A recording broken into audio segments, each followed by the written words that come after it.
all the days, from this day to that, for one chance, just one chance, to come back here and tell our enemies that they may take our lives, but they'll never take our freedom!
To Anti-Tyranny News Radio here on UCY.tv. Thank you for joining me this evening.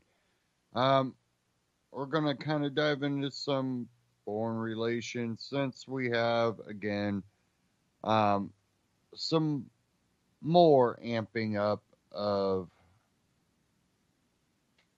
tensions with Syria and Russia. Now,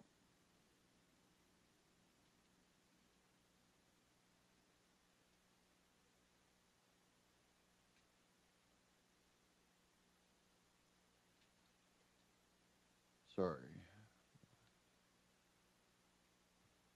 Okay. Now, we have this, Syria is planning a chemical attack, and it really seems like either they actually do know this or they're trying to condition for it.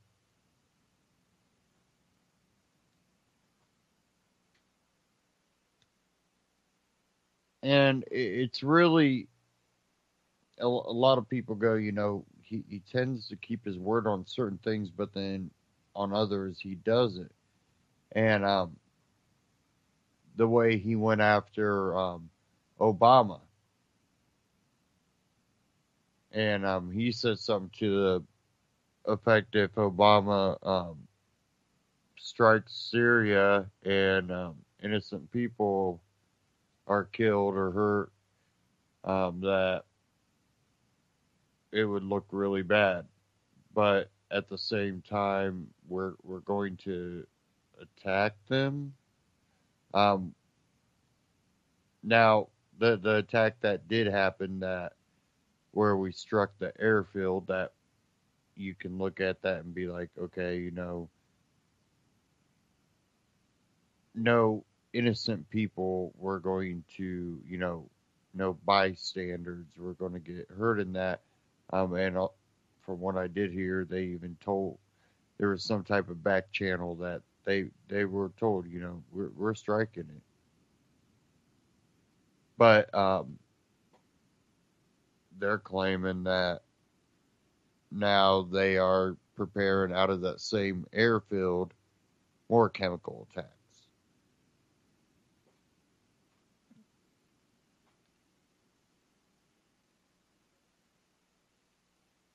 Now, so I'm pulling up all these articles here. And a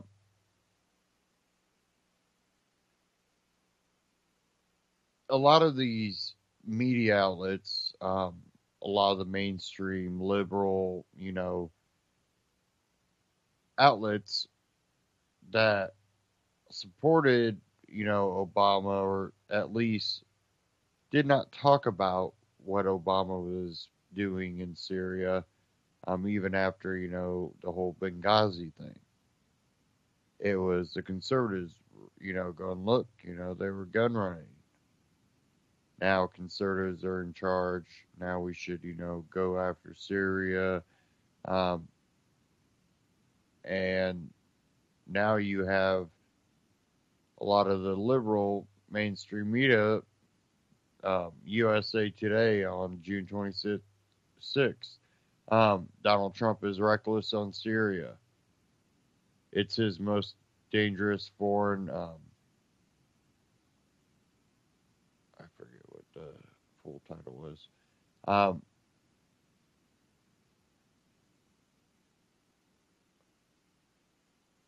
Warning of Syria, this out of the LA Times, warning of Syria's chemical weapons test is of Trump's credibility.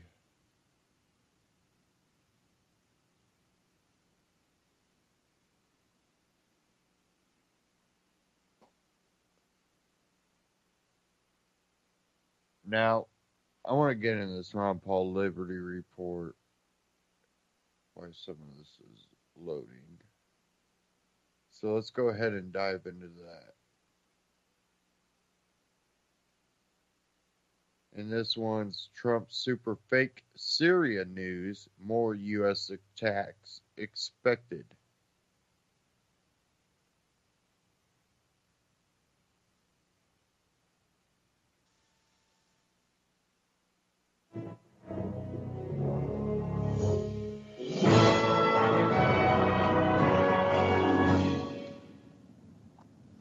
Hello, everybody. Thank you for tuning into the Liberty Report. With me today is Daniel McAdams. And Daniel, good to see you. Good morning, Dr. Paul. Good. I'm just wondering whether or not Trump has been vindicated. He's complained a lot about fake news. And I think he's been right. There's a lot of fake news out there. And the neat thing about it is a lot of people have awakened to this. And hopefully one day they'll realize that almost anything government people say and the media says, they'll realize they better be very skeptical of it. And they have to look for something else. But Zero Hedge has a great headline here dealing with what looks like a little bit of vindication for Trump. And it had to do with a sting operation by the individuals that Project Veritas. Yeah. They went in and got the producer of CNN to do some talking. He's on tape, and it's pretty amazing.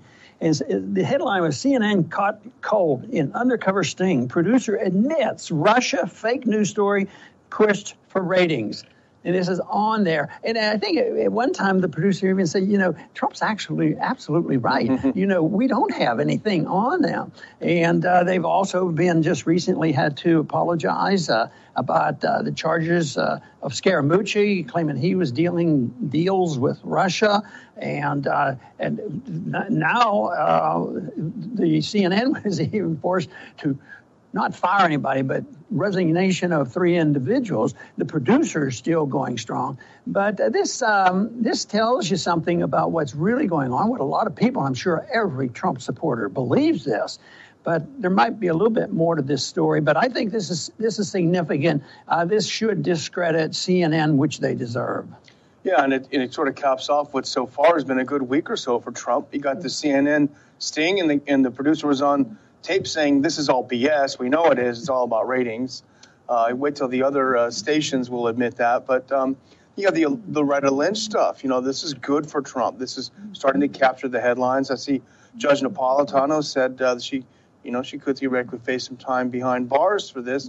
You'd think this would be a great week for Trump so far, but then he goes back on a self-destructive tangent, I think. Yeah, but there's other things in the news today, too, and that has to do with the other side of the coin. And as our title to our program indicates, maybe Trump participates in fake news. Wonder who started all this? Well, my suspicion is that I've been involved in politics since the 1970s. And I think a long time before I got involved, politicians are always involved in fake news. It's demagoguing, it's lying, it's fibbing, it's distorting the news, it's coalitions and conspiracies. That's what drives politics, and usually money and special interests, obviously. Then there's a game they play, and in some ways, there may be a little bit of game playing between Trump and CNN. I doubt if it's very friendly, but there's some game playing there, one-upsmanship. Let's get a story out and see if we can build ratings, and then Trump has to fire back and try to get him to tweet something that gets him into trouble. Yeah. But now there's a story out. Of course, Trump is saying, watch out. This Assad guy's a bad guy. And we have information and evidence. They don't tell us where the evidence came from.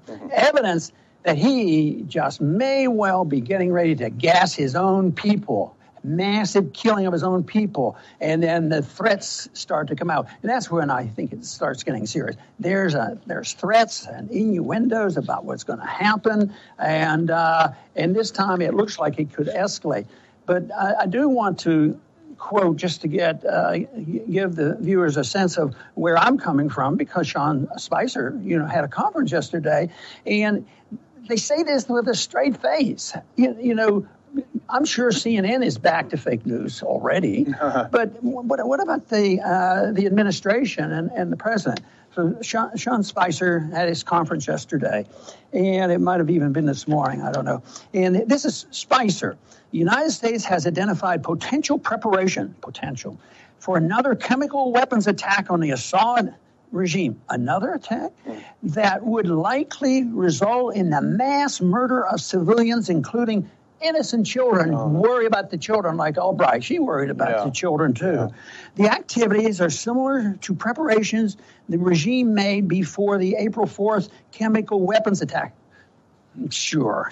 We remember that one. Oh, you mean, this is a comment by Zero Head. Oh, you mean the Syrian government is planning on bombing Islamic terrorists again, the attack. But this is something they come up with a very straight face, and they have no proof on it. Even the first attack, which was not an attack by Assad, that got Obama all stirred up and the whole world community against them. So this is it right now, and the language is getting stronger. Others have chimed in on how serious this is and how we can't let this go by without some retaliation. Yeah, we do have, actually. We can put up Nikki Haley, his rabidly neoconservative ambassador to the UN.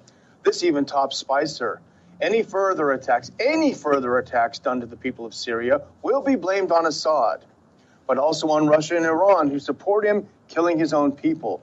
And talk about giving a green light to terrorists, to false flaggers, to outside sponsors, the Saudis, the other Gulf states. Israel's been bombing the Syrian government lately over the weekend and recently. Talk about giving a green light to anyone to attack the Syrian people. If Nikki Haley says, we don't care who did it, it's going to be blamed on Assad. Wink, wink, off with it. Let's go. Assad and Russia and Iran. That's what they want to do. But this is interesting to think about in terms of what will the CNN people be saying. I heard a little bit of their position today, and when it comes to this war, they're not pointing out that Trump is using fake news. They're chiming in. Well, it sounds like this would be good. And this goes back to my thesis about how it works in Washington, that on the big issues, the Republicans and Democrats, are buddies. War issues, foreign policy, monetary issues, spending, and welfare. They come together. The rest is just all fluff. And there's a little bit of fluff going on here, between CNN and the president, because the CNN is actually, giving some token support to this, but all the stations do this, and I don't see that the issue of fake news is sort of like a game they're playing, and to me, it's an insult to the people's intelligence that there's serious, conflict here. But no, they're I think personality-wise, and there's some serious stuff there. I think Trump's on the receiving end because he's so unpredictable, and he will blast out on them. But when it comes to the big policies of war and money issues in the Federal Reserve, I think they agree. They need this financial system that holds it together. And who's not involved in the military-industrial complex? Look at the Middle Eastern countries now that need our money and our weapons and all those things going on. And look at how the media is also owned by a lot of companies with ties.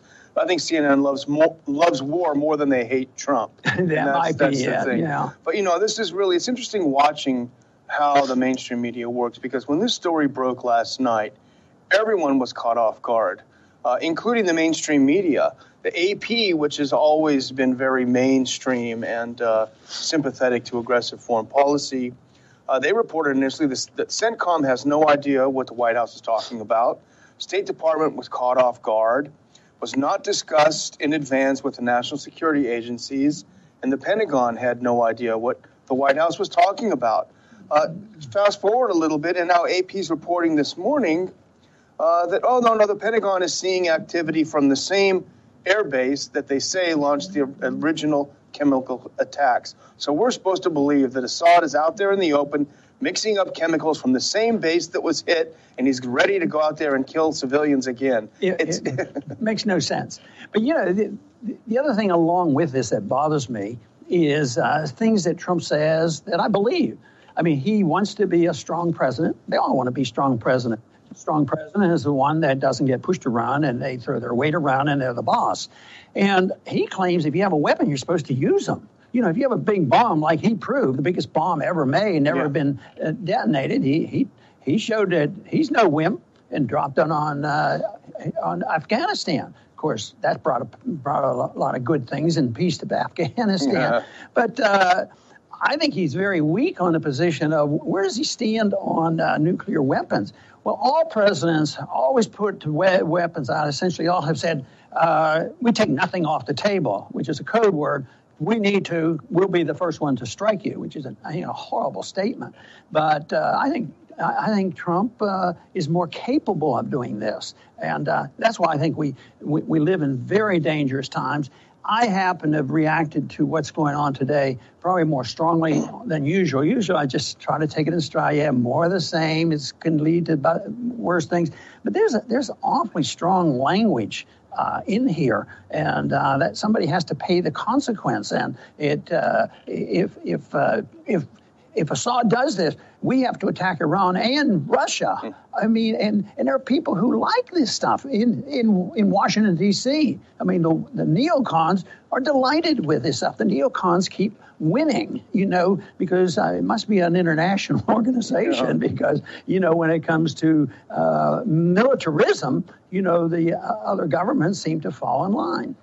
What's interesting about this, maybe it's only a coincidence, but this is last night was the day after the blockbuster Seymour Hersh article that showed that the U.S. intelligence knew in April that Syria did not use poison gas. But the White House didn't care and launched the attack anyway. This is a blockbuster report. The next day, all of a sudden, they're saying, the White House is saying, another attack is coming. So maybe it's a coincidence, but it's very suspicious. Well, you remember the story about the weapons of mass destruction that were about to hit us, back in the early part of this century. And reason why we had to protect the American people, we had to protect our freedoms, and we had to protect our Constitution by going and killing a couple 100,000 people.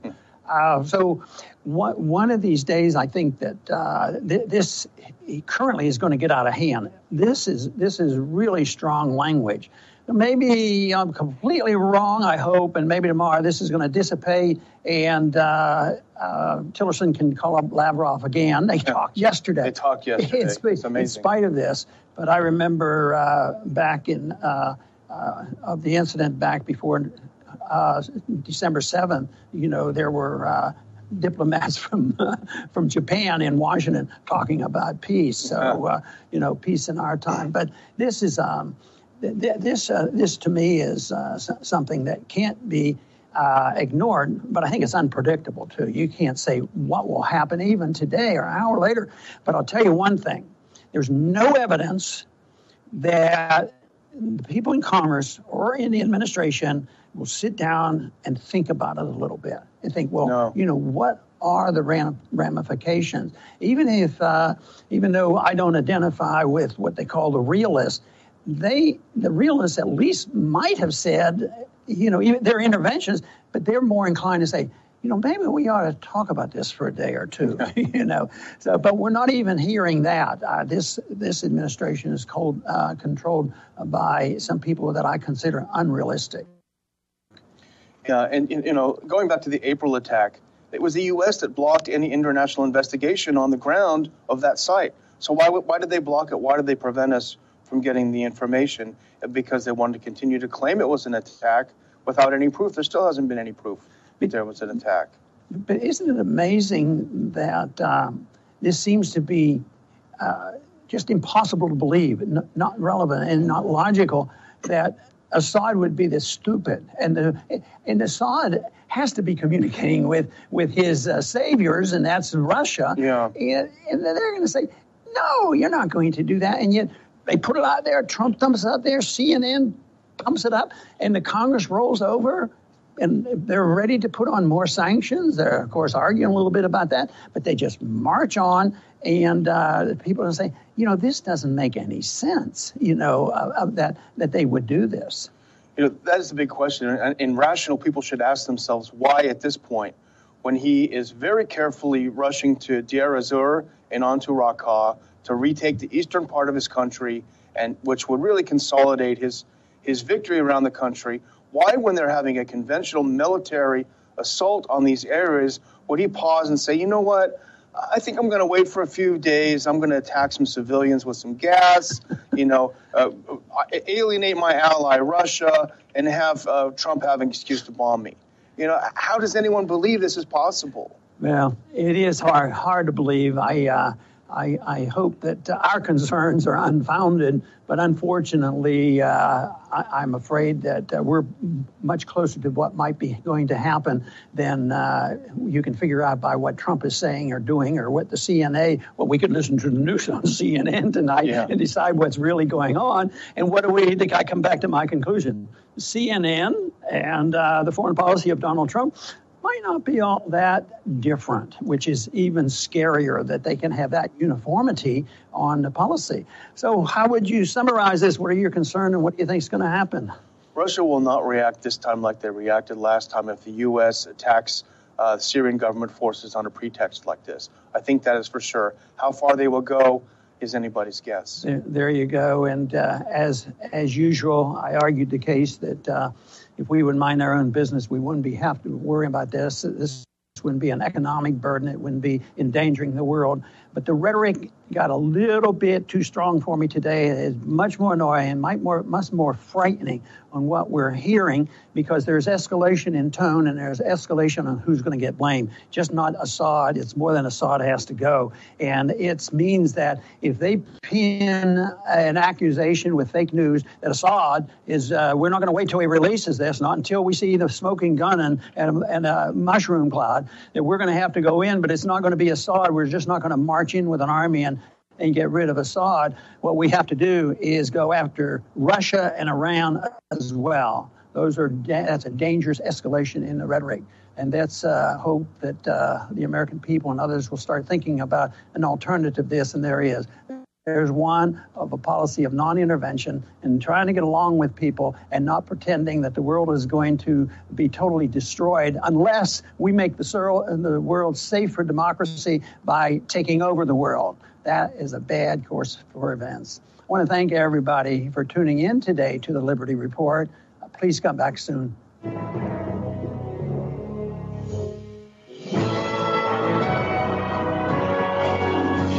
Ron Paul Liberty Report, RonPaulLibertyReport.com, and Ron Paul Liberty Report on YouTube. Check them out. Subscribe. Great videos. Now, with the whole, OEC activity in the base that we previously struck, if you don't remember, shortly after that strike, they had launched fighters out of that same airfield to attack ISIS locations. And some people go, it was a, you know, little thumb at, haha, you struck their base and we're still flying out of it. Um, it was targeted bombing there that struck more hangars than anything. Um, did not strike the run field or runway, um, which, if you were trying to prevent them from operating, you think that's what they would have struck. But no, they struck the hangars. And is it just politics? I think some of it is, but I also believe there's underlining tensions already. And I still believe that, the reports that, Donald Trump basically just kind of gave the military industrial complex, green light to just go and do what they need to do, which in itself gets dangerous. So, with all that, I think there's a lot of propaganda going on that is really just causing more of a problem than there was to begin with in a situation that's already been manipulated and funded covertly. And we know again about Libya and Benghazi and the gun running um, there. So you have to ask, is that Trump or is that the military industrial complex? Now, according to all the reports that come out, that they also noted on there, at first, no one but the White House knew what was going on. Apparently, you know, everybody else said, "Oh, we haven't been briefed on anything like that." But then shortly after, come out and go, "Oh yeah."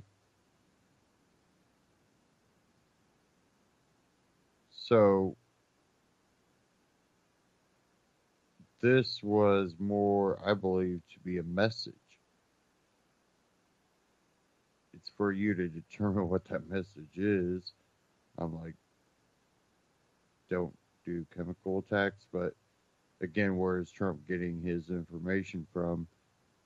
And is he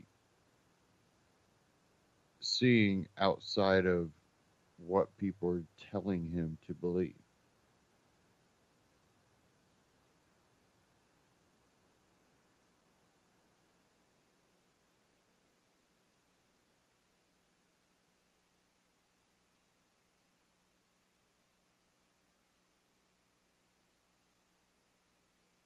And hopefully, I already had it freeze up on me once.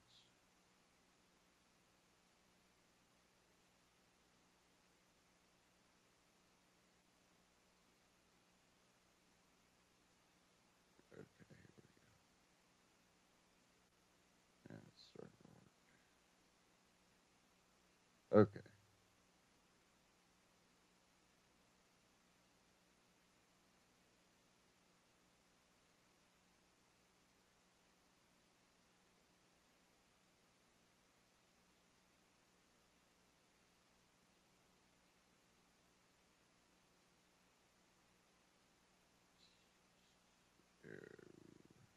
I don't know what's going on. Sorry, guys.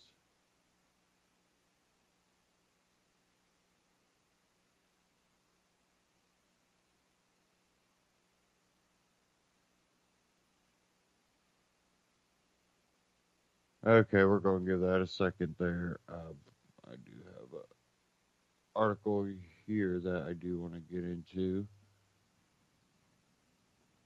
Now, you know, a lot of my listeners know that I'm on the fence when it comes to how we treat our immigration system. I believe, in immigration. I'm not, let's just build walls. Um, I do think we have to be careful when we start bringing in immigrants that we can't have too much of a background on, um, from countries that we're waging war basically with. You know, we have to be very careful, definitely when those are the people that are turning, to violent actions against us. And it's not their fault, it's not our fault, it's whoever is pulling the strings, you know, on these military endeavors that we have.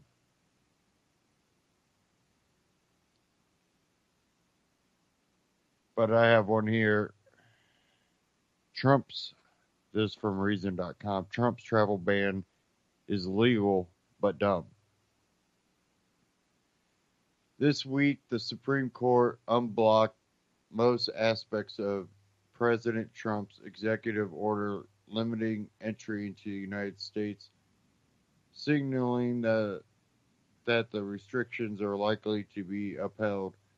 That makes sense because the reason that two federal appeals court offered for upholding injunctions against Trump's order are unpersuasive, but the fact that Trump's policy is legal does not make it smart. The original version of Trump's order was issued in great haste a week after he took office, and it showed the 90-day ban on entry by citizens of seven Muslim majority countries: Iran, Iraq, Libya, Somalia, Sudan, Syria, and Yemen, applied to current visa holders, including people working, studying in the United States, and legal permit, permanent residents, um, who were barred from returning home after traveling abroad. Adding to the confusion, the travel ban took effect immediately, stranding residents and visitors in mid trip without notice.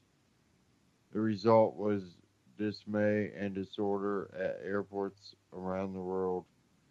Officials, travelers, and lawyers grappled with the new policy. After the order was blocked by the courts, Trump issued a revised version on March 6th, clarifying that the travel ban did not apply to legal permanent residents who have a right to due process when the government tries to prevent um, their reentry, or to current visa holders whose hosts may have um, standing to sue. Notably, the order issued by the Supreme Court on Monday says that while the case is pending, the travel ban should not be enforced against visa applicants or would be.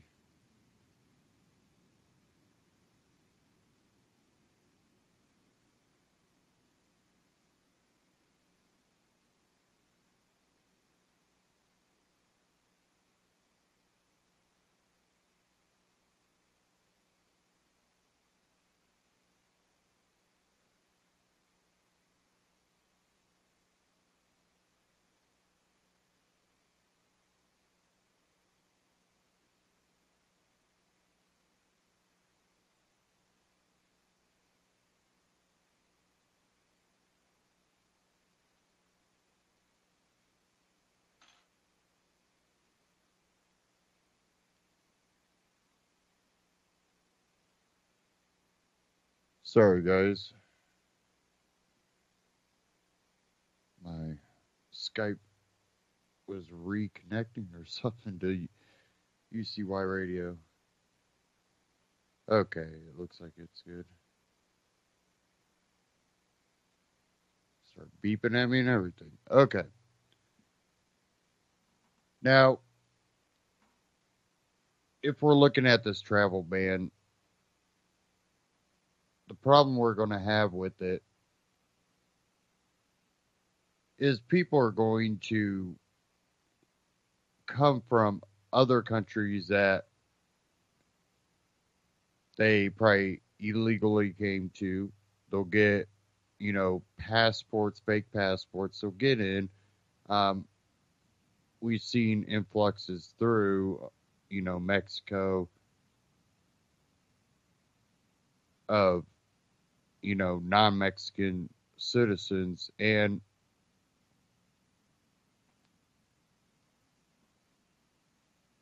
if we really want to try to prevent terrorists from coming over here, I think it starts over in those countries. How about we focus less on overthrowing governments and look at the people that are leaving, going, we'll track them. We'll see what ones look like the bad people, because we know they've been there. There's been, claims of, rape and murder by, groups of people that are moving, with that mass immigration that was going on over in Europe. And there were abilities to track these people, but, let's overthrow government. Because again, we're creating the problem there. That's creating a situation where people need to go. So now you have it where they are literally a catch-22. You take in the immigrants because really it's not their fault. But at the same time, the terrorists are going to come in. You stop the terrorists from coming in, but then you also, make it hard for actual people seeking refuge, and potentially lead to, a murder or something of immigrants trying to leave. And, you have the Christian immigrants that are really running from the radicals over there because they are number one targets, along with women and children. And men are killed off, the women, children sold off or killed, depending on, how old. Boys are turning into soldiers, and I'm sure, molested.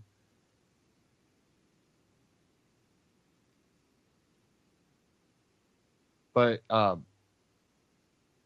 the U.S. Court of Appeals for the Ninth Circuit relied on a different rationale when it upheld an injunction against Trump's order, saying he exceeded his statutory authority because he did not make an evidence-based determination that admitting the people he wants to exclude would be detrimental to the interests of the United States. But that was really just another way of saying that Trump's policy, which is supposedly aimed at protecting Americans from terrorists, is half-baked and empirically unsound. That much is true since 1975. No terrorist from any of the countries covered by the travel ban has killed anyone in the United States, and the odds of being killed by a refugee are infinitesimal. In any case, it has never been clear why a travel ban was necessary for Trump to deliver the extreme vetting he promised. Even the total and complete Muslim ban he originally proposed was supposed to last only as long as it took to figure out what is going on, which, according to executive orders, means 3 months. Trump has been president for more than 5 months. By his own account, he could have made any necessary improvements in traveler screening by now. His failure to do so provides further evidence that his policy is just for show.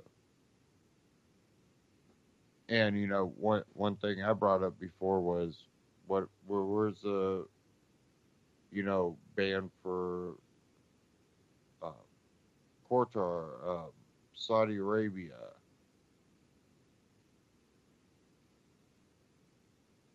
Now we might not have had an attack from those countries here in the United States, but we're also waging war there now.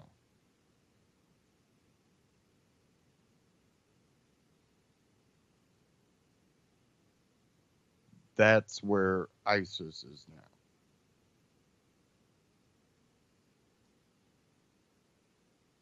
In Syria.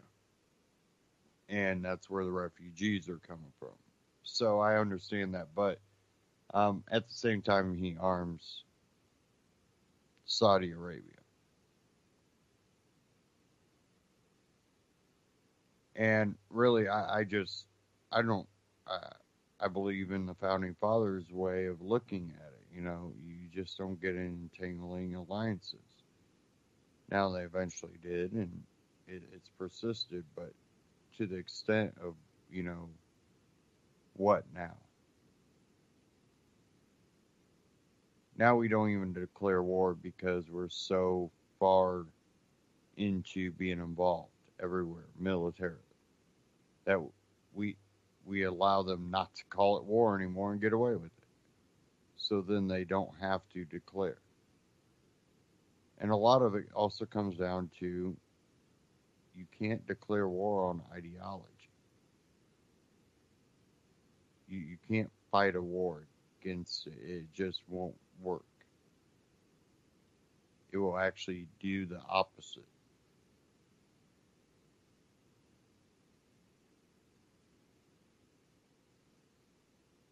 And that's even more evident, I think, today.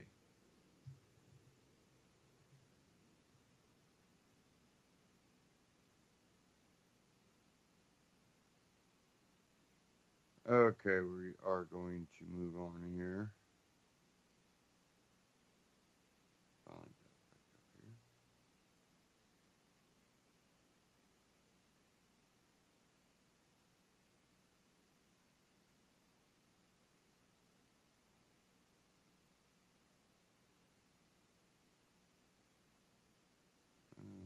Hope that wasn't thunder. That we're going to miss out on the range. Hopefully it wasn't.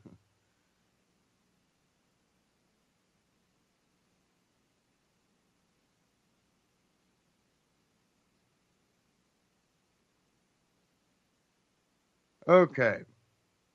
Now, something that was covered in the Ron Paul Liberty Report is CNN. And I want to play this Stefan Molyneux. I'm not going to play the whole thing. It's a little long. You can go check the full clip out. Stefan Molyneux on YouTube. But I want to get into this about CNN and their fake news, which we've known. Many of us that have been involved in this for a long time know from way back how fake CNN has been in the past. And it's not hard to see that they're not too far away from where they were back then, just with fancier equipment. for me, they truly are more of a propaganda. Um, the these are the same people that had that missing flight, Malaysian flight, I think it was, just 24/7 for a month, 2 months, I forget. It was just nuts. Um, they did not let up off of it. It was just there was nothing being found, nothing going on. Just it's been you know 96 hours and a half and still nothing. Um, kind of what um, Gerardo Rivera, I think it was that. Or was it? I think it was him or John Stossel. Might have been John Stossel. Um, one of them had a um, news clip where they were uncovering Al Capone's safe or whatever and didn't find anything. It was a big hype thing. And then you also look at the tax return, Trump's tax return. Big hype. CNN, too, on top of it, just it's hard to look at them. Now, not saying everything they do is fake. Actually, I don't think I'll play this clip. I'm just going to keep talking. But definitely go check it out. CNN is fake news on Stefan Molyneux. But look how they've covered war. Look how they've covered non-issues recently. The Trump-Russia collusion. That didn't exist. People had to resign.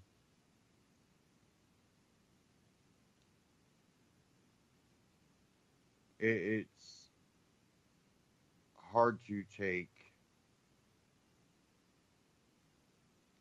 CNN serious on anything. Because more than likely, even if there is any truth to it, what they're going to portray is not going to be that. They are going to hype it up, do whatever they have to.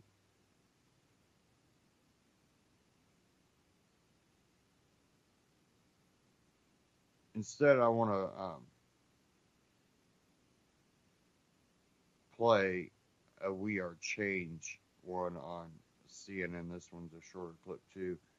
A post-CNN world and the future of journalism.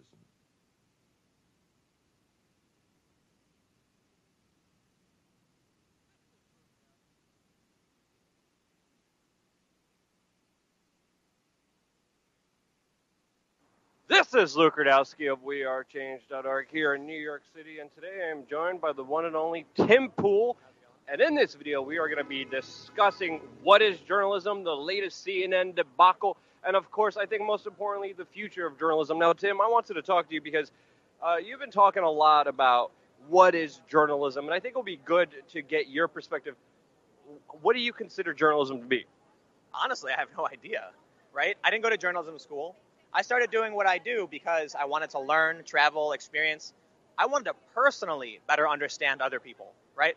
I want to go and sit down with liberals, conservatives, progressives, far right, whatever, and just better understand their perspectives.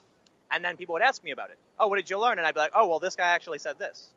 And so I think what we started seeing recently in the past few years is that there's a huge market opportunity for confirmation bias news where people just want to hear. I think, actually, let's jump right into the James O'Keefe video, where the supervising producer was saying that there's a lot of people who want to see the president scrutinized, and so CNN is able to just rag on Trump nonstop. But if they did the same thing to Obama, they would have lost viewers. That's what we're seeing. And the opposite with Fox News. Right, exactly. I think journalism, what is it? It doesn't matter if you support or oppose the president. It doesn't matter if you are progressive or conservative, whatever. It just matters that you're honest, right? So I've never really talked about my political stances on things because I didn't think it mattered. I don't care about my opinion. But it became such an issue with news outlets calling me alt-right and far-right that I actually took the compass test and showed people I'm center-left libertarian, right? I align more with like the SJWs on a lot of policies than I do with the alt-right, especially the alt-right. But the big difference, and I think what kind of unites people who are Trump supporters, who are these independent viewers, as well as people like Dave Rubin and Sargon Avakad, is that we're trying as hard as we can to be honest, because this is what I say, we don't care about who's right, we care about what's right. And that means we're willing to have an honest conversation, and if we're wrong, we'll flat out be like, we were wrong about that one. Let's keep talking about it. Yeah, and I think that's the most important thing because we've seen the media landscape change so significantly, especially being so polarized within the last few months. And the debate has become, is journalism activism? Is journalism totally being unhonest, totally being unbiased, totally being fair and always truthful? But I think the truth is always gray. Just like every story we cover, there's always a big gray zone. For me personally, I believe journalism is about being the eyes and ears of the people and doing due diligence for the majority of human beings. But sadly, I think with editing, no matter what it is, our experiential bias will come through because we have to take a big event. We have to take a long story that happened or a huge protest that happened and select what's interesting, cut it down and give it to you. And I think in that cutting down, our perceived biases will naturally come true. Right. I agree, but what really pisses me off, you hear this from mostly progressives saying there's no such thing as objective journalism. And I have to explain to people that objectivity does not mean omniscience, right? I don't go to an event and just think I can see the hearts and minds of every single person there and truly know. But what I tell people is objective journalism is more like, imagine we're standing here and across the street, there's two guys fighting. If you ask me what happened, I could objectively say, the guy on the left punched the guy on the right. Right? That's objective reporting. Now, if one of the guys happened to be my friend, that's biased reporting. And so what ends up happening is you get people who have, they're involved. They're trying to win this political fight. They have political beliefs. Their friends have these political beliefs, and they refuse to lose. Then they become journalists, or they get hired by companies, and the information they choose is purposefully omitting information, right? And I'm going to call out Mike.com on this because I mentioned this in my last video. But in Janesville, Wisconsin, there was a woman who punched an old man in the face and then got pepper sprayed. Mike edited out the part where she punched him in the face. They did mention she punched someone in the face, but they cut the video so you can't actually see her do it. Yeah. That's on purpose. That's not an accident. It was literally 2 seconds of the video they could have left in.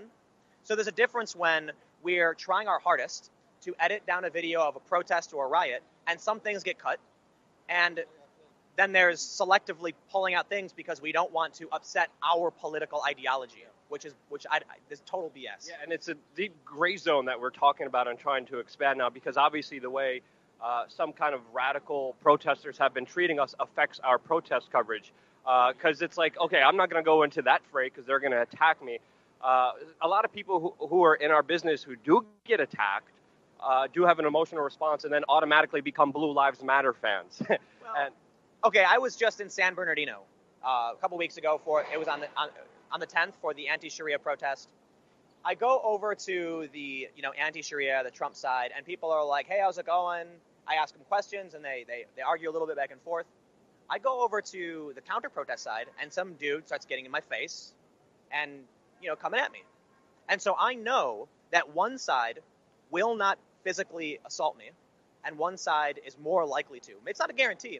And absolutely that's going to affect my coverage. But here's what I do. I flat out say, when people in the comments are like, hey, Tim, go over to that side. You're spending too much time on one side. I do it. Yeah. And the truth is, even though, you can look at my live stream from San Bernardino or from LA, even though I know these people are going to attack me, I still spent more time on the counter-protest side than I did on the other side because people in the comment section were saying, this is what we want to see. Exactly. So the people watching were like, we understand the narrative from the the anti-Sharia side. Let's get a better perspective from the counter-protest side. And I went over and I did that.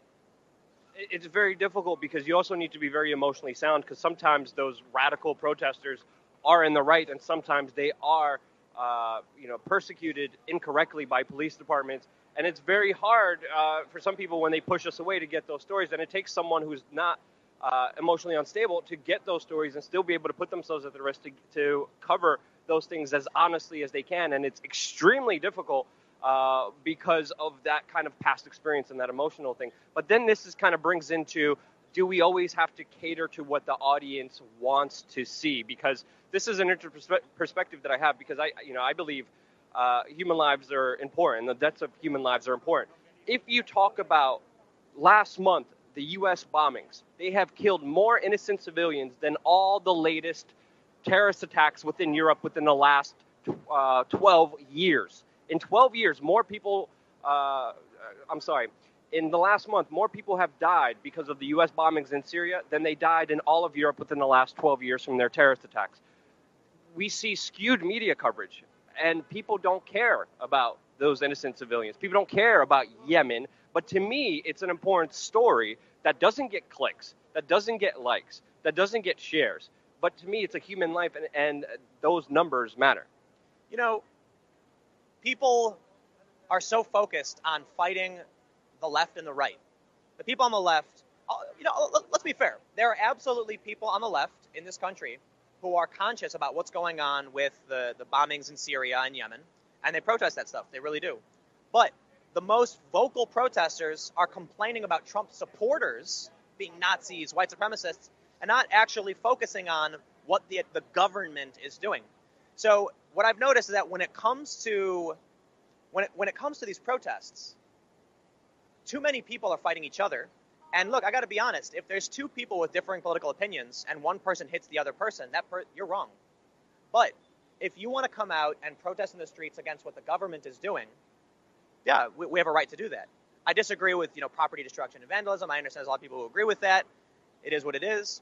But there's a huge difference in looking at a police force in full riot gear throwing tear gas at protesters, and a bunch of people in black masks going and beating up civilians because they disagree with their opinions. Yeah. I mean, there's a huge difference, and this is why I wanted to talk about the latest Project Veritas expose that came out yesterday. There's another one coming out in just a few minutes, where even and this is an important aspect that I should have mentioned in my video yesterday, but I didn't. The senior producer was actually on the medical team and in charge of the medical research that was done on CNN. He wasn't in charge of international and foreign politics.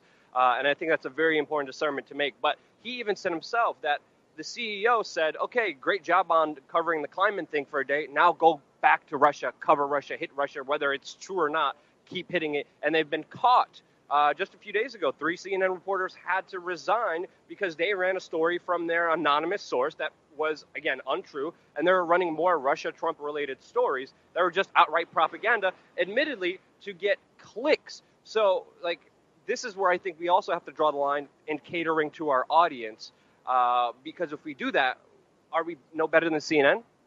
I get people tweeting at me all the time saying, Tim, cover this story, cover that story, and obviously I don't or can't do every story. I don't know what the core of my audience wants to watch. You can't really tell. But what I will say is there's a difference between someone, I'm on the ground live and they say, hey, Tim, can you go film this and show me what's going on? And me looking at my analytics and saying, everyone seems to love hating on Trump, so I'll do that. Let's look at the James O'Keefe stuff. We'll take what this guy, his name is John Bonifield, take it with a grain of salt, because he was like a health reporter. However, he does work at CNN. So you can't just discredit the things he's saying. Clearly, he's working next to these people. He's talking to his coworkers, and he has an idea of how people there feel when they report on this stuff. Is he working on the Trump investigation stuff? It doesn't seem like it. Maybe, I don't know. But he does work in Atlanta, sitting next to these same people, and they talk. So I kind of feel like it is. I give it a little more trust. I tend to believe that this is true. This is what CNN believes. It's not so much that they're catering to their audience, but they're catering to their advertisers. They want to get as many views as they can. The ratings got to get them up so they can sell ads. Technically, it's catering to your audience, but I think if you look at if the audience is saying we're interested in these stories, it's fine to do a story on it, but the story should then be, we've found no evidence with the Trump-Russia scandal. You asked us for coverage. We didn't find anything significant. Stay tuned. If we find anything, we'll tell you about it. But that won't get clicks, and Anderson Cooper won't be able to get his hair gel and his hair coloring dye that he uses. I heard he never washes his pants. Conspiracy theorist. No, that was on like a New Year's 2016 or something. They made a joke about it, and they said that he smelled like. I'm not trying to be a dick. They were like, "Your pants smell terrible, Anderson," and he laughed. Anyway, I think the reason big media institutions are failing is because they're profit-driven. They're driven politically for their side as well, and I think that's why they're going to fail. And I think that's why independent media like Tim and myself and others will prosper in the future, because at least we could show some vulnerability. At least we could tell you we're not always right. At least we could tell you we do our best, and we don't always get it perfect all the damn time. Well, the thing is, relative to CNN, we're broke. CNN's like, hey, we'll make $10 million if we rag on Trump for another 3 months. And I'm like, if I do anything crazy, I don't know. I have people on Patreon, and I don't know what they believe. So all I know is that if I produced garbage news, they would stop funding me, because I don't know what their politics are. So all I can do is hope that by being as honest as possible and trying to do the best I can continue doing this, as a career. I have the same point of view with a big slant against government and authority and the establishment, and that's my perceived bias, and you guys know it, and that's where I come from when I do my reporting. But what Tim brought up is a very important aspect. Yeah, there's not a lot of shekels in this, but we're doing this, and we do our best. We could shill for anti-Trump or Donald Trump and make a lot more money and have a lot more viewers, but that's not right. I used to work for a Disney company. Yeah, let's talk about money. This video is going to be called Tim Pool Exposed. Yeah, Tim Pool Exposed. Working for the Mickey Mouse. High-paying job, turns down high-paying offers to make a significantly less money, and because, you know what, man? When you work for these big companies, every day, when you know that they want you to push this BS narrative, and I refuse to do it, you get this pain in your chest. And it starts hurting worse and worse as time goes on, to where finally I was just like, dude, I can't do this. And you know what? I resisted a lot of it. And getting out of that, I'm just like, I'm free. I feel so good now. Meanwhile, I've been telling Tim before he started working for those companies not to do it. I told Tim, he's laughing because he knows this is the truth. I was like, Tim, don't do it. It's not worth your soul. Okay. I said the same thing. Okay. Occupy Wall Street. Occupy Wall Street. Occupy Wall Street. No. Occupy Wall Street ended. And you're like, oh, we got these offers. I got all these offers to work for these. I was like, never. It's not worth my soul. You're like, no, I'm going to do this. And I'm like, Tim, no. Okay. I'll say maybe a little naive on my part, but my argument was, I don't genuinely believe all these companies are evil. I still don't think they're evil, and I really didn't. What I assume they mostly do is they hire people who they think will say what they want them to say, not force people to say things, and that's wrong, actually. That's evil, and I'm keeping my soul. I get a lot of offers. Tim's independent. I'm independent. If you want to see our media organizations grow, and if you want to see us take over the mainstream media by doing their job better, you have to donate to our Patreons. So check out patreon.com/wearechange. Subscribe to this YouTube channel. Stay tuned for more real in-depth analysis news with us two imperfect individuals who will say we're wrong when we're wrong. We Are Change. WeAreChange.org. We Are Change on YouTube. Check them out. Subscribe. Now, there is a lot of bias anymore in media, but a lot of it anymore, like I do hear is news mixed with commentary. It's one of those deals that when you see the system is a corrupt system, you're going to have a bias when you look at these things.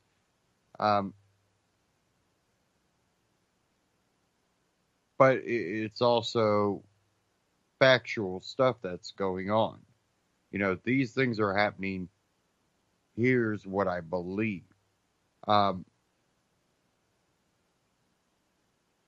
We're not out there going, Trump and Russia, they're colluding. We know it. we're going to keep digging until we prove it.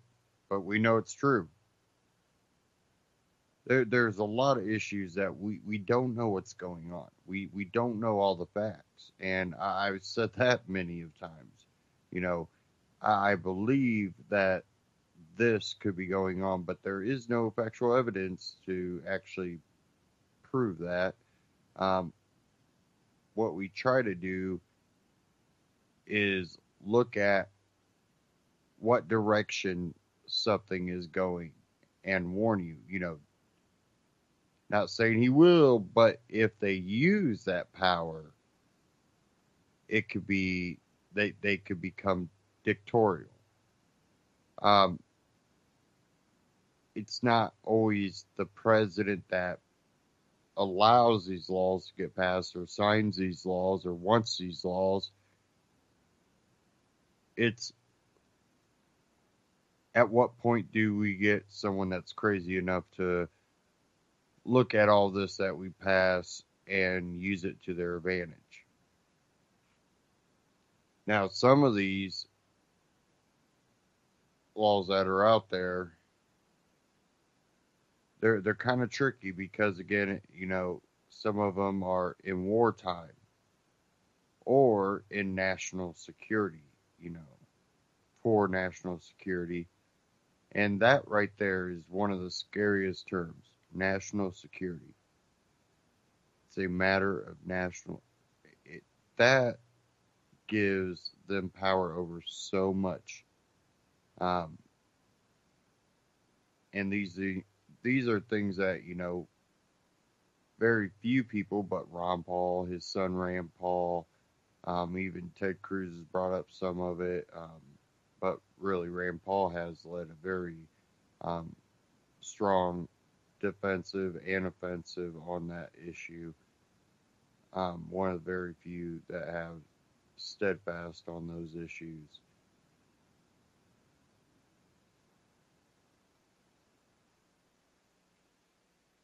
I have an article here. This is from liberty.me, Jeffrey Tucker. Class and race are never excused to gloat over state atrocities. Even with all the news of terrorism around the world, there is something especially chilling and horrifying about the case of 22-year-old Otto Warmbier. Hearing the news of his death wounded me, and I admit more so the usual litany of suffering around the world.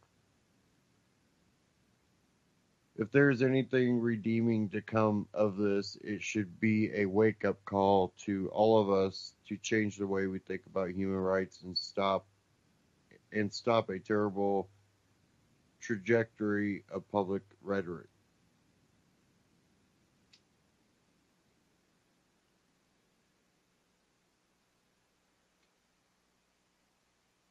It tells you all you need to know that the regime believed that this was a high crime. Here was a remarkable young man, an outstanding student, and by all accounts an exuberant and warm person. Even if none of this were true, he still had a right not to be kidnapped and killed by extraordinarily evil government. One of the last surviving full-blown totalitarian states in the world, one run by a leadership cult of the most disgusting type, but this is exactly what happened. He was on a student trip to China and decided on his own to take a side trip to North Korea. The ad was posted by Young Pioneer Tours, promising budget travel to destinations your mother would rather you stay away from.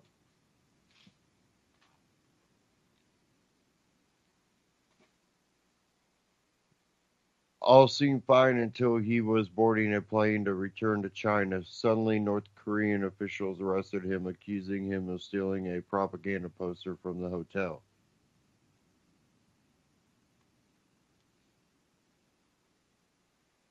According to NPR, He was trying to bring back a memento of his trip, which he planned to take back to Wyoming in exchange for a used car. He tried to remove a sign, but it proved too unwieldy and left it on the floor. It tells you all you need to know that the regime believed that this was a high crime. After an hour-long trial, the government posted this apology video, which is one of the most heart-wrenching things will ever watch. It's a forced confession straight out of the worst dystopian novel you ever read.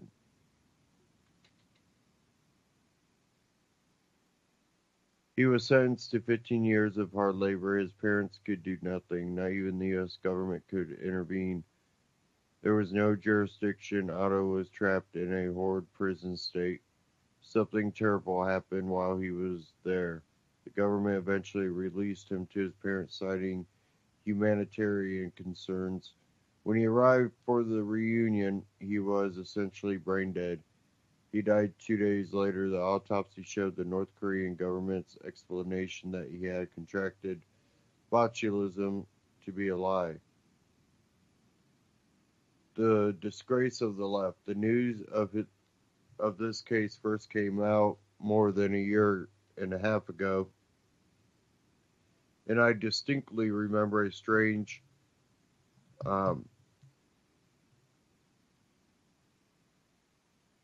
I can't pronounce that word, emerging from the political left, almost like this kid had it coming.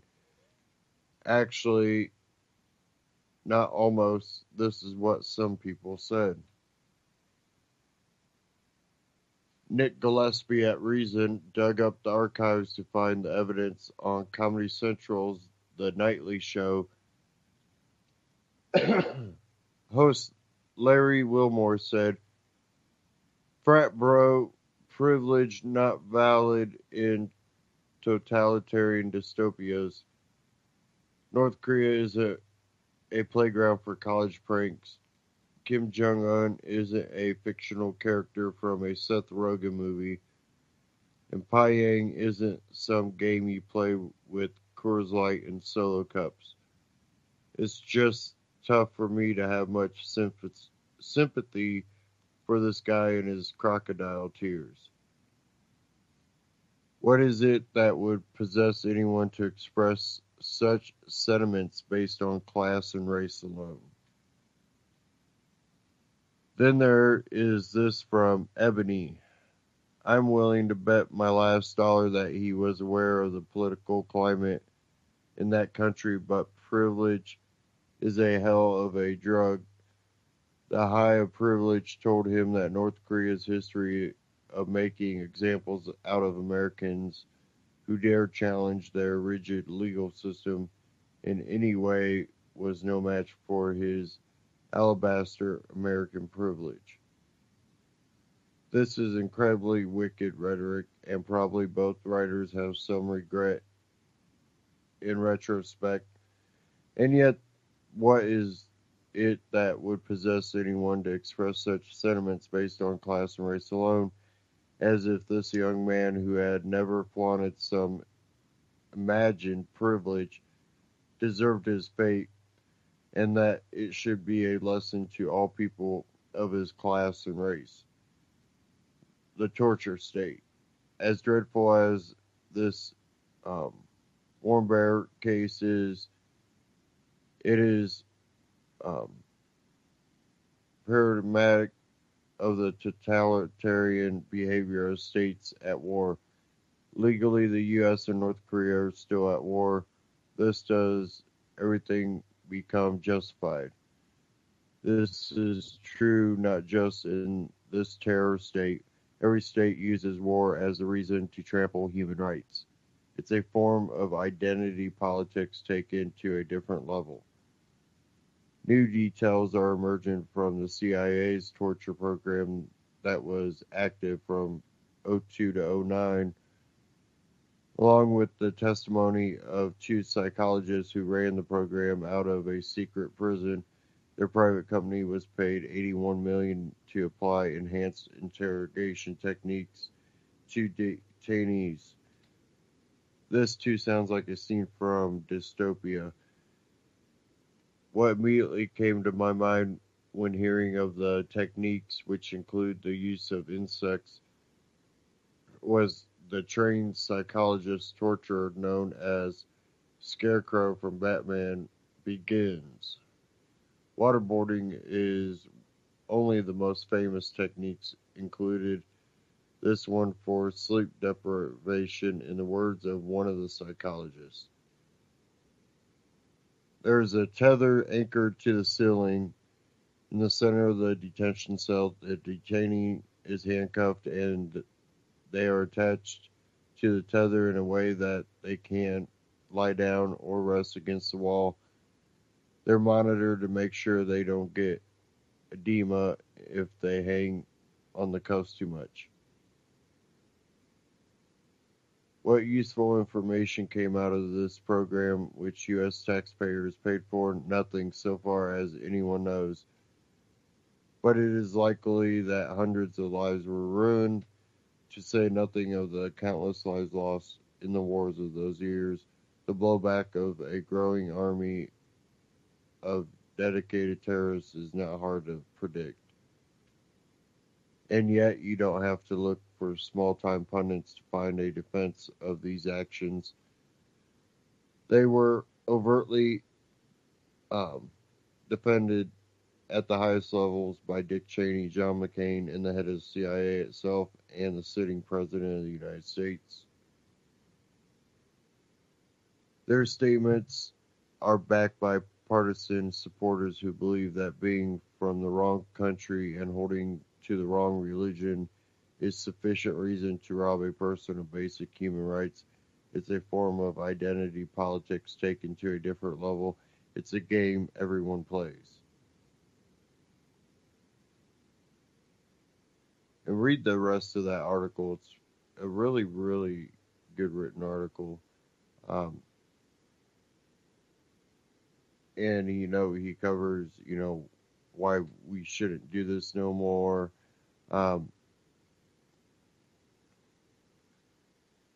Talking about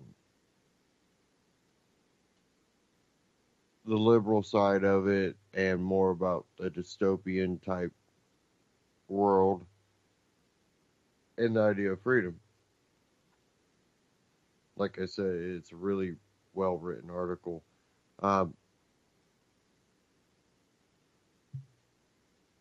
The simple fact that I do have a lot of it's really sad what happened, but again, too, on top of it, you go there knowing what's going on. I think that travel company somewhat maybe have a little fault in it, but again, too,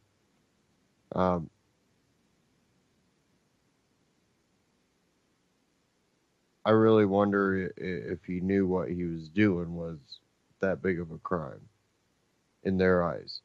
But really, if you're trying to go to North Korea, basically anything you do could be a crime, and they might, take just. And that doesn't make what they did right or anything like that. I'm not trying to make that point. I'm trying to make the point, like, beware. This could happen to you.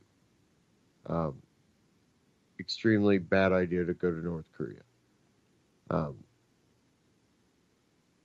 What do we do from here? It's really hard to tell with the state of the world as we see it now, and our ability to focus on North Korea and their continued growth of long-range missiles is becoming a real issue.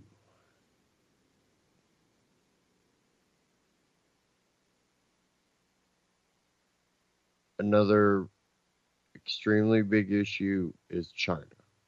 What will happen there?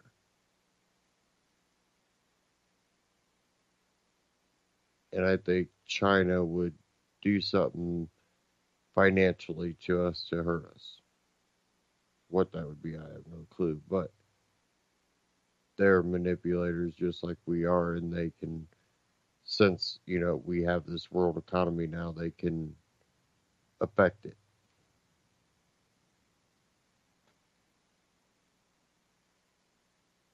Okay, we are coming up on the last half hour. So if I can get this clip up, I'll play this last clip here.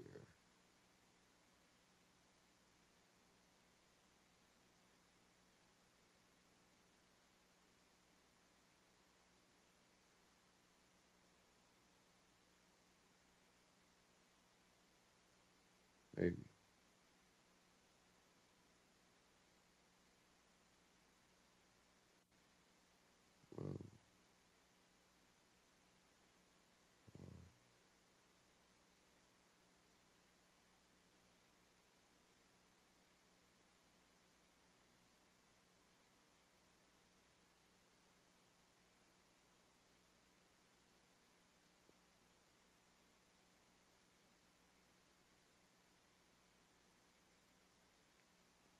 I want people to go check out Ron Paul Liberty Report. Go watch Security or Surveillance, Edward Snowden. There's a second part of this, too, that was also put out. That's the part I want to play. It's a short clip. We'll go ahead and dive into this short clip here real quick and cover it.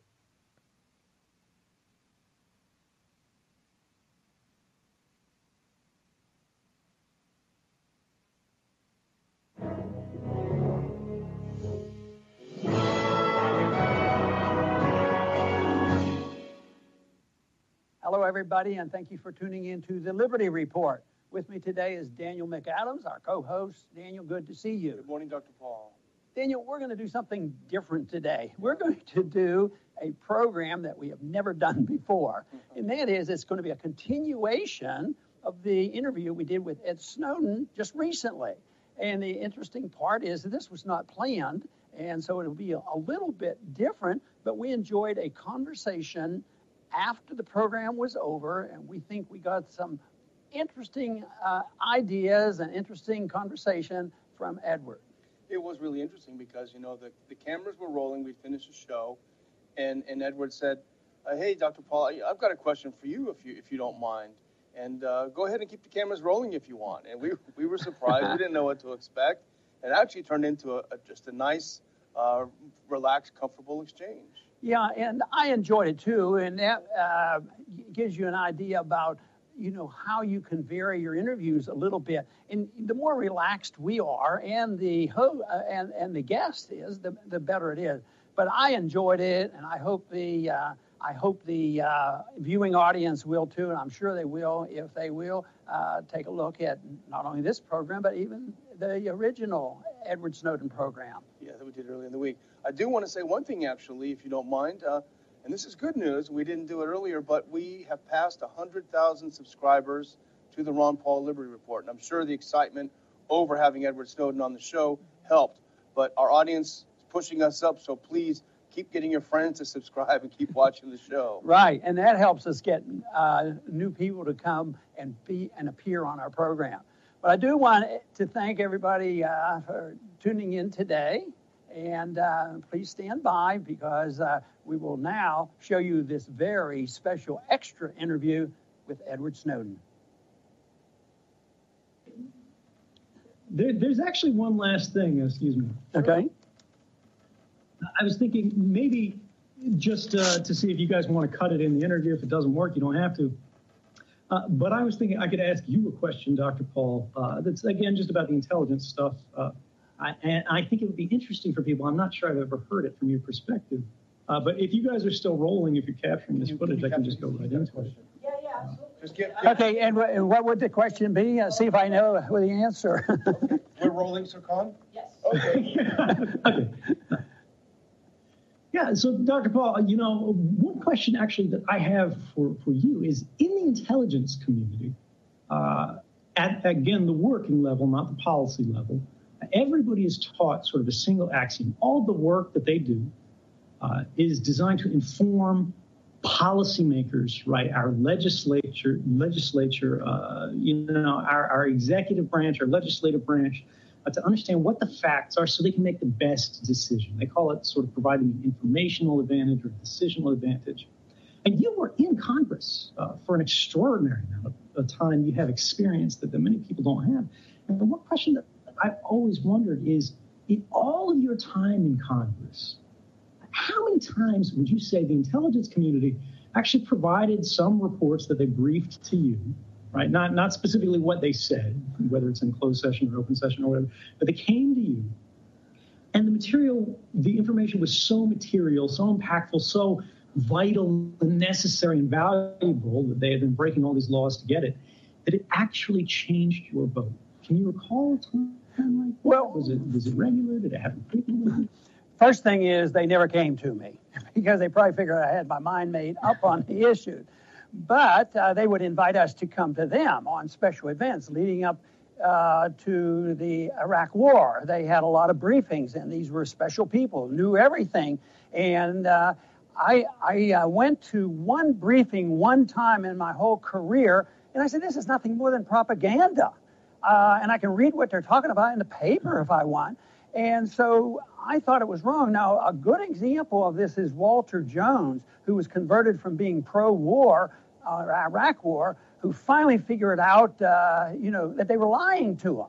And then he became absolutely one of the best anti-war people now, demanding to know the truth. But once he realized they were lying us into war, he had it with them. So no, they don't come. They never came to me. It's one of these things that they only come to a group when they want to try to pass out their propaganda. And of course, that didn't sell well with me. That is one of the suspicions that people would, I think, get when they look at the sort of open hearings in Congress, where they never seem to be revealing anything new, and they seem to have a clear agenda.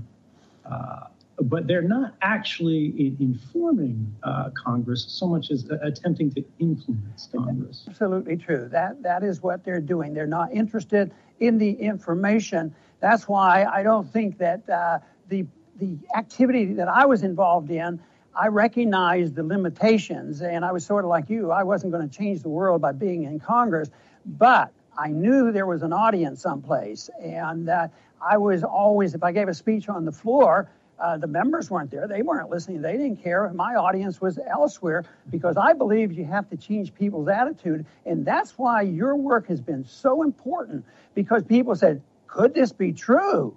And you have credibility. You've been there, and you have risked a lot in order to get this information out. And this is what the country and the world needs, are the truth tellers. You know, there's a famous saying that I've used a lot of time, truth is treason in an empire of lies. And we live in an empire of lies, and that is why we need more truth tellers, just as you are. Well, thank you very much. Yeah. Very good. I'm glad you brought on an extra little tidbit there. That was nice. I want to thank the listeners for tuning in today to the Liberty Report. I hope you found this program interesting. And I also want to remind you, if you have not seen part 1 of the Ed Snowden interview, that can be found easily on this webpage. I want to thank you for tuning in today, but please come back to the Liberty Report soon.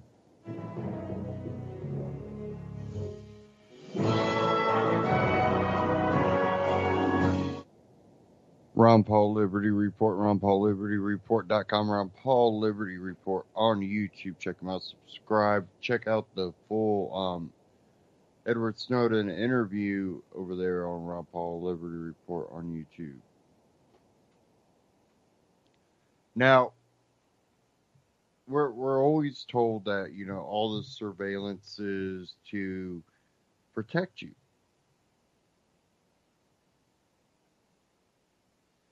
But we haven't seen any evidence of that. No true evidence that it's really effective when they do the mass surveilling. And then, they come up with all their excuses, one being what Edward Snowden brought up, and, it's to, this intelligence gathering is to help tell Congress what they need to know to do their job, and the president, and everyone else. And then what, Ron Paul pointed out, we get the same propaganda, they're getting the same propaganda from their intelligence that we get from our mainstream media, which ends up being false, like the babies in the incubators. So if this intelligence is actually giving us the right intelligence for these issues, what are they doing? A lot of it is just the simple fact. I don't think they're going, hey, let's, the people that are pushing for it, that are in the field of this, they're not pushing for it because, they want to bring down, American rights and all this. I think they're so entrenched in, this is our job. We make a lot of good money doing this. You stop it, we're all out of a job.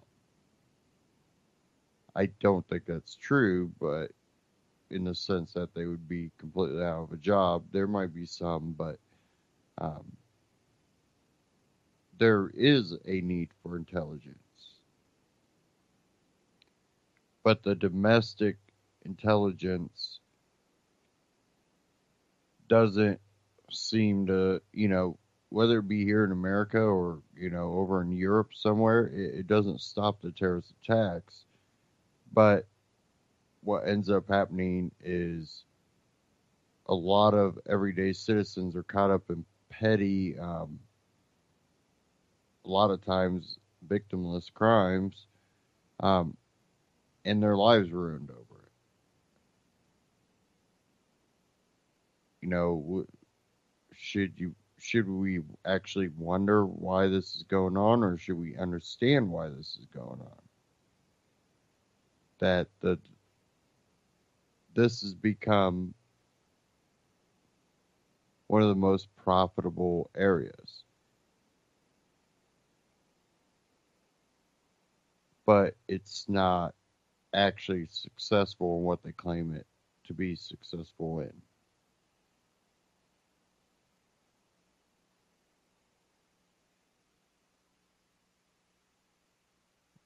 Now, I do want to move on to one last thing. We are at the last half hour now of this broadcast here on UCY.TV.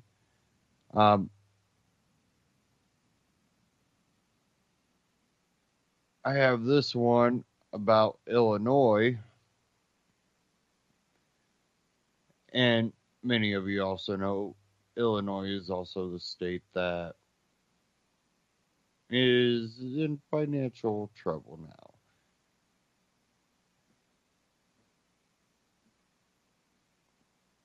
Illinois legislature passes asset forfeiture reform. The Illinois legislature overwhelmingly passed a bill Friday tightening the state's civil asset forfeiture laws and shifting the burden of proof onto the government to show why it should be allowed to keep seized property.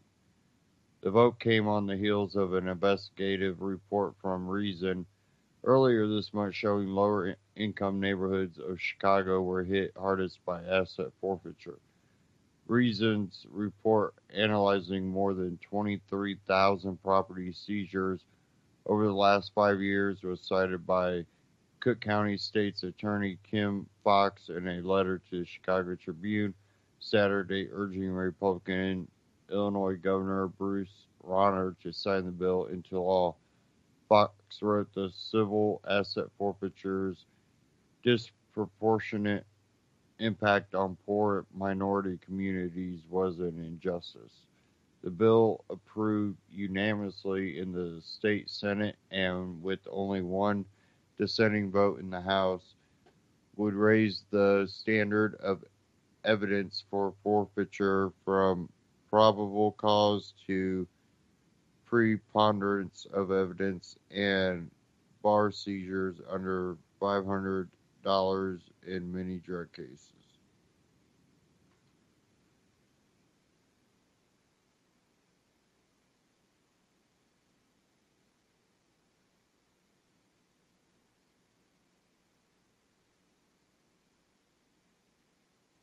I had a sneeze. Sorry about that.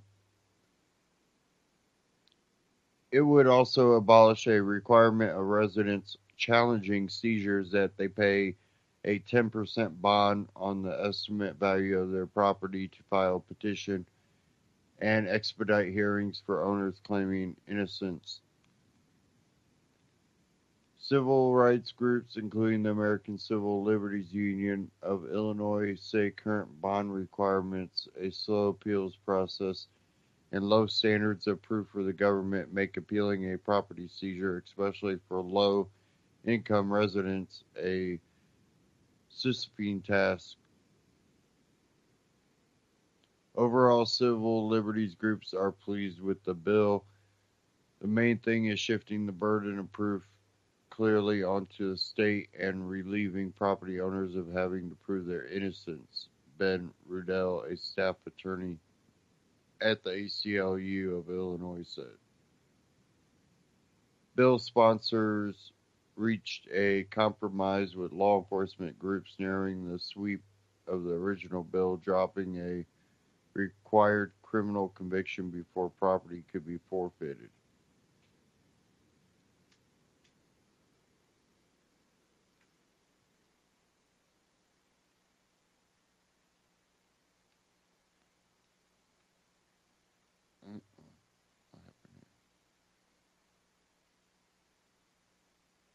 The compromise allowed the bill to proceed with the backing of state law enforcement, such as Fox, a reform-minded state prosecutor for the Chicago area. Fox became the first African-American woman to be elected to the position in November 2016, defeating incumbent Cook County State's Attorney Anita Alvarez, who was pillared for her handling of the fatal police shooting of Laquan McDonald.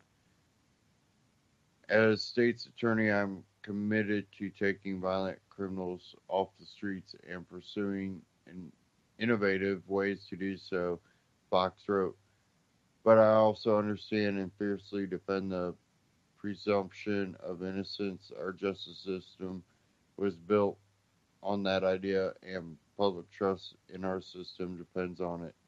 We deserve a data-informed justice system and smart policies that truly protect our communities, and we need our governor to help us deliver. Prosecutors whose budgets are often padded by asset forfeiture revenue are usually among the most vocal opponents of reform measures. Rudell says he was thrilled to have the prosecutor in the most populous county in the state to be on board. Hopefully this will persuade the governor that he need to not think very long and hard before signing the bill.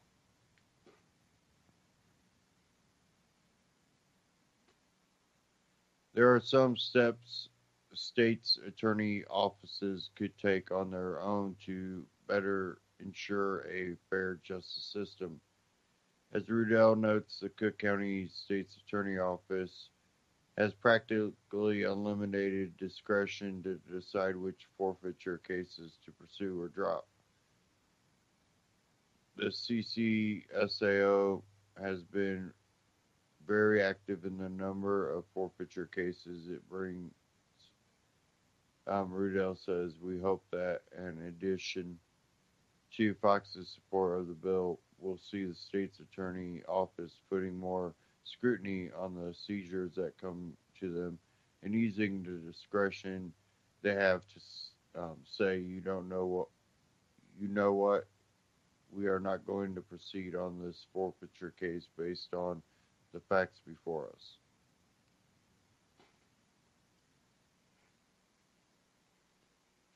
According to public records reviewed by Reason, the CCSAO declined to pursue forfeiture in just 2,100 of the 23,000 cases brought to it by law enforcement between 2012 and 2017.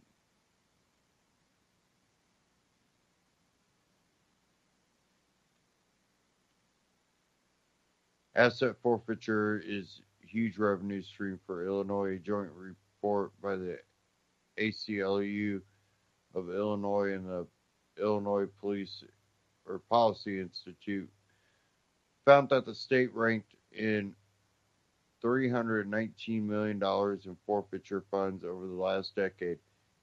That the vast majority of that goes back into the coffers of state's attorney's office and police departments. The legislation would also create new public reporting requirements, bringing more transparency to how law enforcement in Illinois utilize asset forfeiture. And you can check out that article at reason.com. Go check it out. Now, asset forfeiture has been going on for a long time. I've never had to personally deal with it, but it seems to be getting even more and more hearing about it.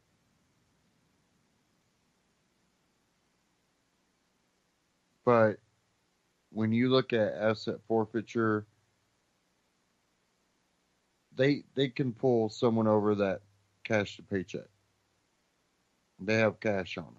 Or you might be doing drugs because you're in a bad neighborhood and you look like a gangbanger. And before they didn't even really have to have any burden of proof. They just had to claim that, this is what we know. We know that, this person's that way.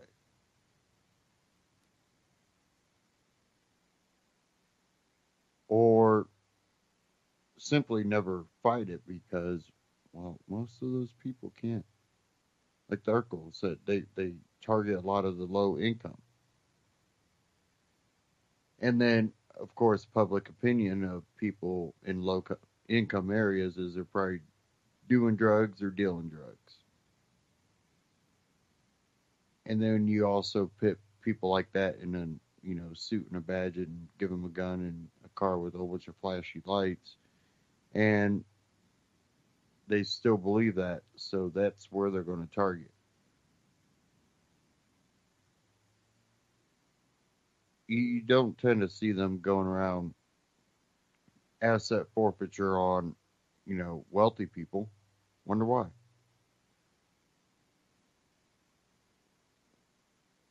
Probably because the wealthy people don't carry cash anymore. They have cards for everything.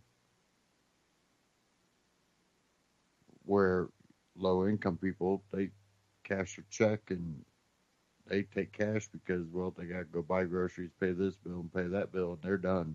They're out of money.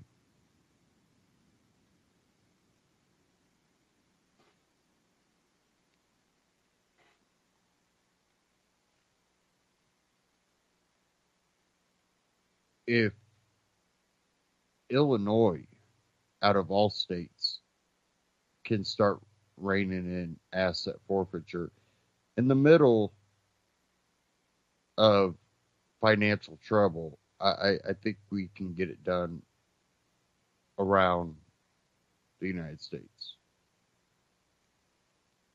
You're talking about a state that's literally their whole budget is going to have to go to pay pensions.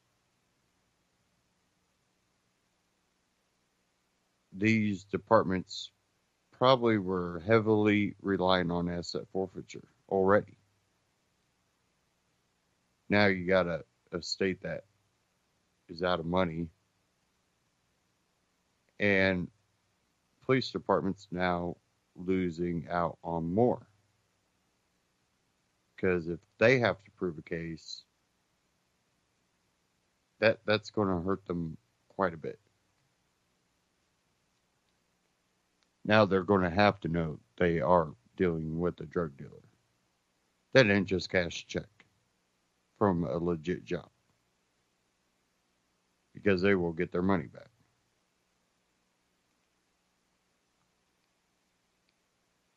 But again, it should be positive news. One, they're ringing in asset forfeiture. Two, they're doing it in Illinois, which is a state going bankrupt. That should be hopeful news for the rest of us. Hopefully we can start ringing it in everywhere.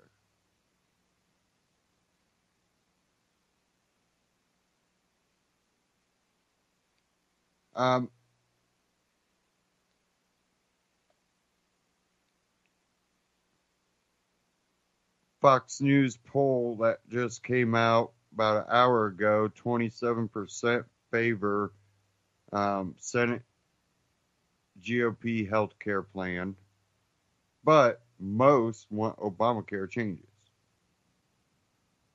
Well, why isn't there a lot of support? A lot of people, again, are calling this another Obamacare light. Why isn't there support if they want change? Well, it's a GOP thing. They're not talking to Democrats. Not thinking, that would help anything. And again, it's Obamacare light. That's where my bias comes in. We're still having some type of government-ran healthcare. As long as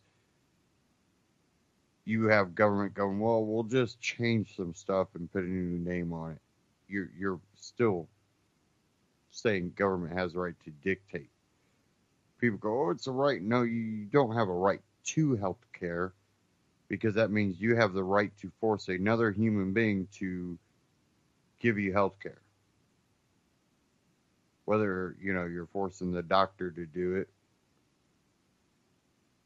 because you're going to have to if the doctor's not getting paid with, hundreds of thousands of dollars and, student loans and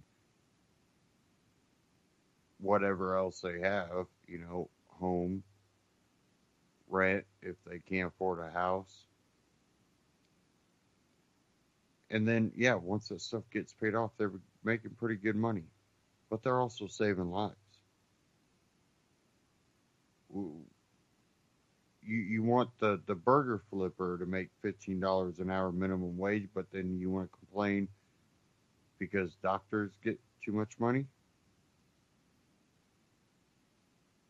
Oh, we're not talking about the doctor's pay. Well, you are if you're talking about dictating health care. If you're talking about a single-payer system. That means that now the government's going to dictate what that doctor gets paid.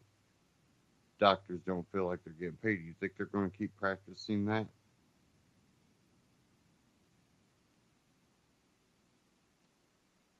You're talking about doctors that are on call most of the time.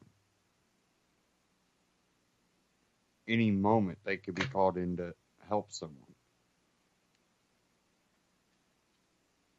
Help out a lot of people. They're the ones that you hope are there on the scene. You usually don't have a doctor bill if there happens to be a doctor on the scene if someone's choking or, you faint, you have to go to the hospital, they call 911. You don't get a doctor bill, then the, EMS bill, and then the hospital bill. You get the EMS and the hospital bill.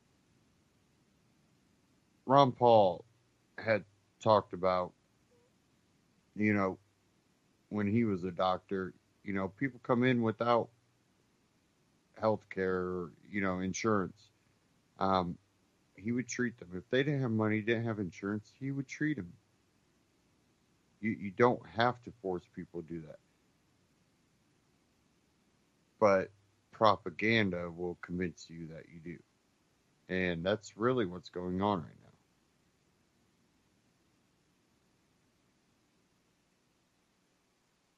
It's propaganda city. You have all these people protesting healthcare is a right. Healthcare is a right. No, you have a right to seek healthcare. And not everybody seeks what government and others call healthcare. Some people go more natural routes. People like me sometimes look at other people that just sit there and take pills for everything as the people that are out of it. And then you want, me to help pay for them.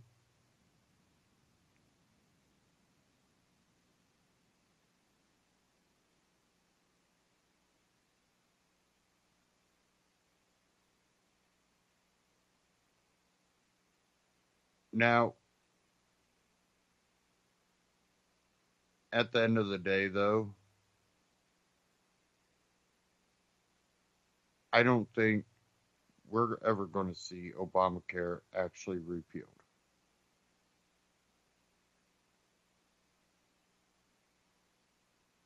I don't see them being able to push that through.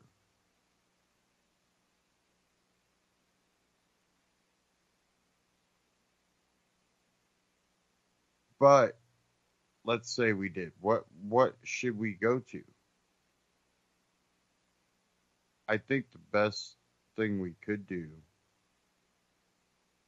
is work to get away from needing insurance because that's what's driven up healthcare. The more government and insurance companies get involved in it, the more it costs you, which makes you mad. So then you beg for this one payer system.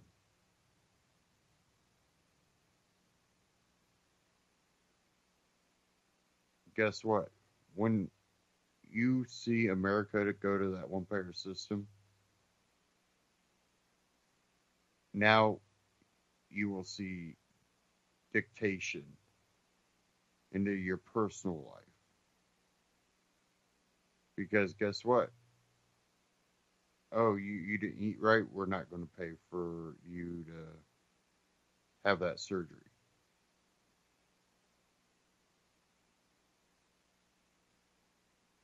And another thing is, how much are they going to charge you? Are you going to be paying little bits of money? No.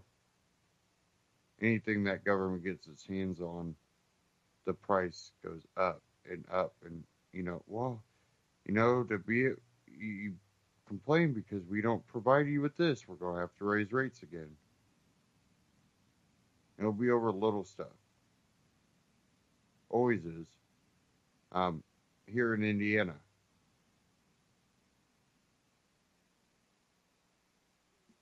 excuse me, they are going to raise gas rates or the tax 10 more cents a gallon.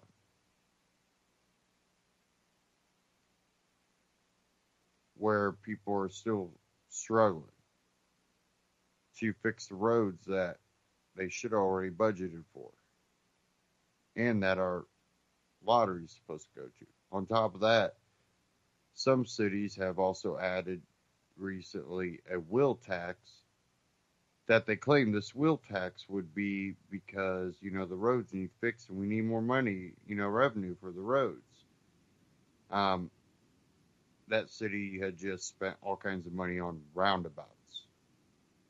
They might help out. What I've seen is a lot of confusion. This ain't Europe. People don't drive roundabouts all the time. Definitely at every intersection, then they got these converging diamonds that just make people into idiots when they hit those. And then they needed a wheel tax. Well, they get it passed, and it comes out that this wheel tax is going to help pay for riverfront development.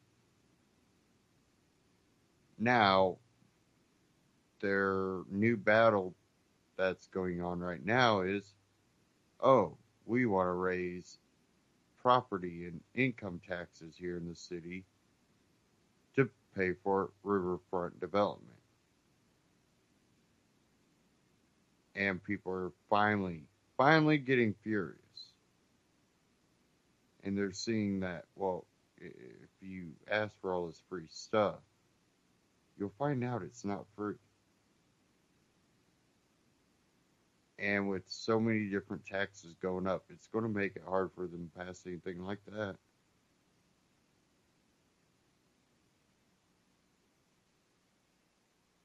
But this is really just, in a way, continuations of what's already happened in other, cities, in other states. So we already know, where this type of raise taxes, but you never actually get what you're promised from it. Instead, when you complain about it, they go, well, yeah, we're kind of short on money, so we'll have to raise taxes, but we'll get her done. False promises. Did you really expect government to take care of that for you?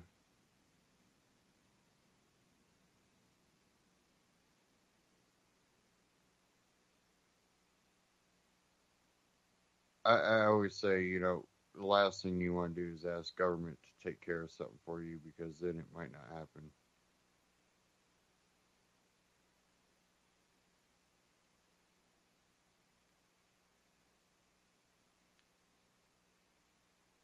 Okay.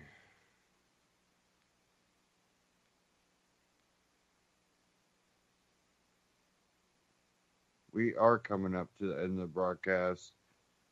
I want to thank everybody for tuning in tonight.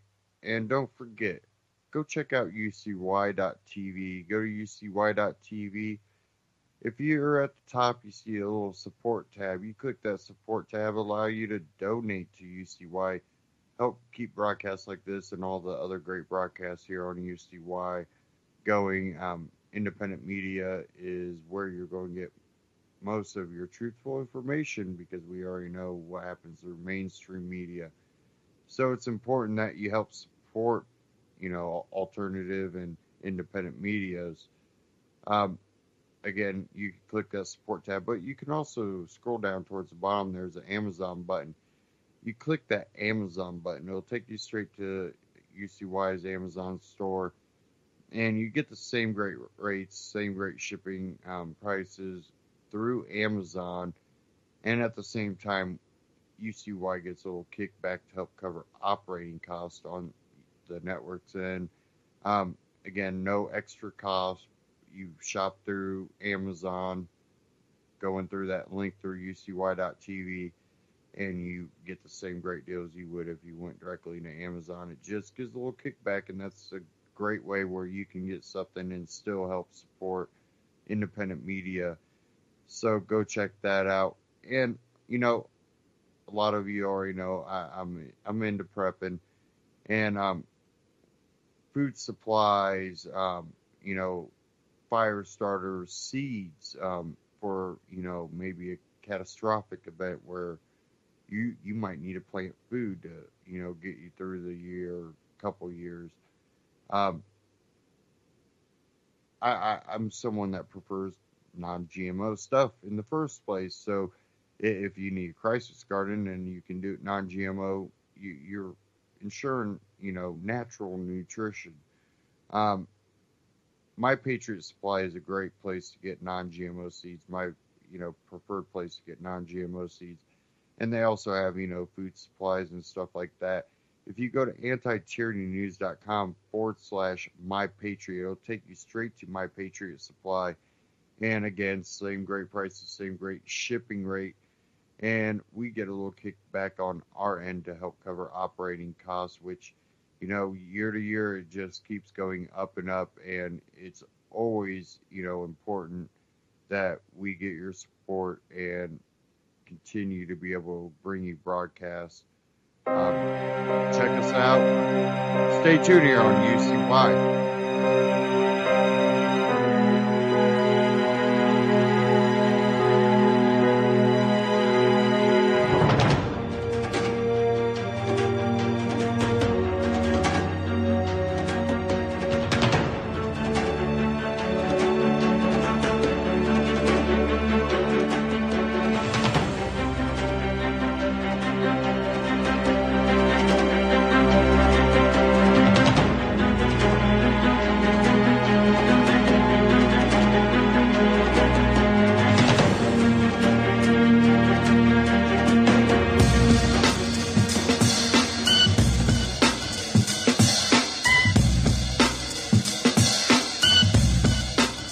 Ozzy Skateboard.